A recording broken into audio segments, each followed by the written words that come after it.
भगत सिंह एक महान क्रांतिकारी की कहानी। भगत सिंह का नाम भारतीय स्वतंत्रता संग्राम के इतिहास में एक उज्जवल सितारे की तरह है। उनकी विचारधारा, साहस और बलिदान ने उन्हें न केवल एक महान क्रांतिकारी बल्कि एक प्रेरणा स्रोत बना दिया।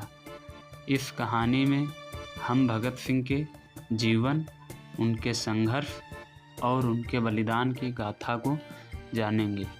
भगत सिंह का जन्म 28 सितंबर 1907 को पंजाब के लायलपुर जिले के बंगा गांव में हुआ था। उनका परिवार स्वतंत्रता संग्राम से जुड़े विचारों से प्रभावित था। उनके पिता किशन सिंह और चाचा HS राजगुरु दोनों ही स्वतंत्रता सेनानी थे। इस वातावरण ने भगत सिंह पर गहरा प्रभाव डाला। भगत सिंह ने अपनी प्रारंभिक शिक्षा लायलपुर में प्राप्त की और बाद में उन्होंने अमृतसर के राष्ट्रीय कॉलेज में दाखिला लिया।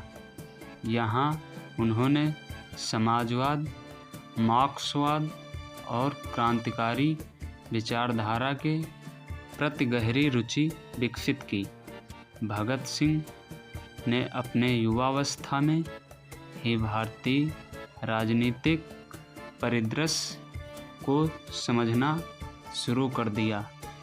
जलियांवाला बाग हत्याकांड ने उनके दिल में ब्रिटिश राज्य के प्रति गहरा आक्रोश भर दिया।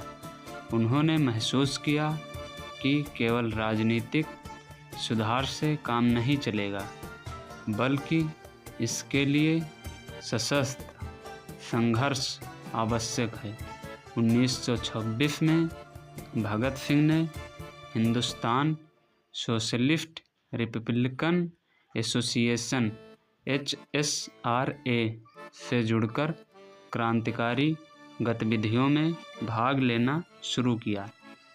उनके साथियों में सुखदेव, राजगुरु और चंद्रशेखर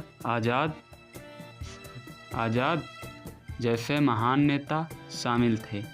भगत सिंह ने महसूस किया कि समाज में व्याप्त अन्याय और असमानता के खिलाफ लड़ाई लड़ना जरूरी है। 1928 में लाला लाजपत राय की हत्या ने भगत सिंह के मन में बदला लेने की ज्वाला भड़काई। लाला जी को ब्रिटिश पुलिस ने एक प्रदर्शन के दौरान बेरहमी से पीटा था, जिसके फलस्वरूप उनकी मृत्यु हो गई। भगत सिंह और उनके साथी ने इस अन्याय का बदला लेने का निर्णय लिया। उन्होंने सैंडर्स, जो कि लाला लाजपत राय के हत्यारे थे, की हत्या की योजना बनाई। 17 दिसंबर 1928 को भगत सिंह और राजगुरु ने सैंडर्स की गोली मारकर हत्या कर दी। इस घटना ने उन्हें राष्ट्रीय स्तर पर एक नायक बना दिया।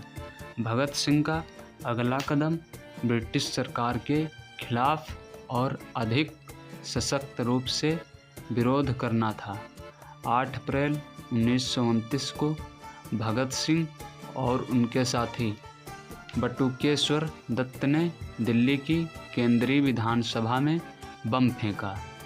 यह बम किसी को घायल करने के लिए नहीं था, बल्कि ब्रिटिश सरकार के खिलाफ अपनी आवाज़ उठाने के लिए एक प्रतीकात्मक कार्य था। बम गिराने के बाद भगत सिंह और दत्त ने अपने को पुलिस के हवाले कर दिया। उनके इस कार्य ने पूरे देश में उनके प्रति सहानुभूति पैदा की और उन्हें एक प्रतीक बना दिया। भगत सिंह और उनके साथियों को गिरफ्तार कर लिया गया। जेल में उन्होंने हड़ताल की और अपने अधिकारों के लिए संघर्ष किया। भगत सिंह ने अपने साथियों के साथ मिलकर भूख हड़ताल की, जिसमें उन्होंने बेहतर जेल सुविधाओं की मांग की। उनका यह साहसिक कदम लोगों के बीच उनकी छवि को और भी मजबूत करता गया। भगत सिंह की सुनवाई के दौरान उन्होंने अपने विचारों को स्पष्ट रूप से रखा। उन्होंने कहा, हम किसी भी तरह की धार्मिक या राजनीतिक व्यवस्था को स्वीकार नहीं करते हैं। हम एक समाजवादी व्यवस्था की ओर बढ़ना चाहते हैं। उनके विचारों ने युवा पीढ़ी को प्रेरित किया और उन्होंने उन्हें एक विचारक के रूप में स्वीकार किया। भगत सिंह को अंततः 7 अक्टूबर 1930 को फांसी की सज़ा सुनाई गई। उन्होंने इसे न केवल अपने लिए बल्कि अपने देश के लिए एक बलिदान के रूप में देखा।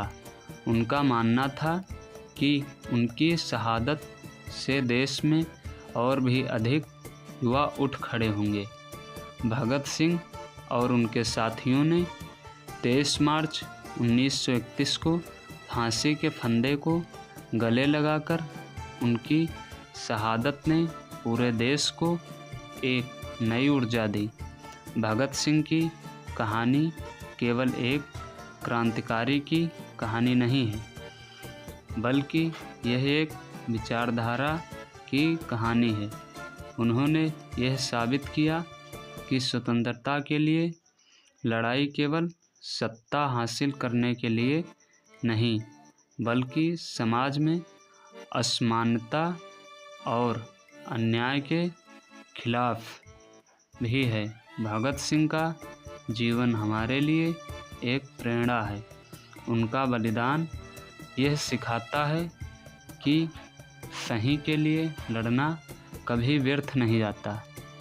उनकी विचारधारा आज भी युवा पीढ़ी को प्रेरित कर रही है। भगत सिंह ने हमें यह सिखाया कि जब तक अन्याय है तब तक संघर्ष जारी रहेगा। भगत सिंह का नाम हमेशा स्वतंत्रता संग्राम के नायक के रूप में जीवित रहेगा और उनकी गाथाएं सदियों तक गूंजती रहेंगी। उनका साहस, विचार और बलिदान हम सबके लिए एक आदर्श है। प्लीज़ हमारे चैनल को सब्सक्राइब करिए और बेल आइकन दबा दीजिए। हमारे चैनल का नाम प्रीत की स्टोरी है। चैनल पे आखिरी तक बने रहने के लिए आपका धन्यवाद। मिलते हैं अगले नेक्स्ट वीडियो में इसी तरह की हिस्टोरिकल स्टोरी के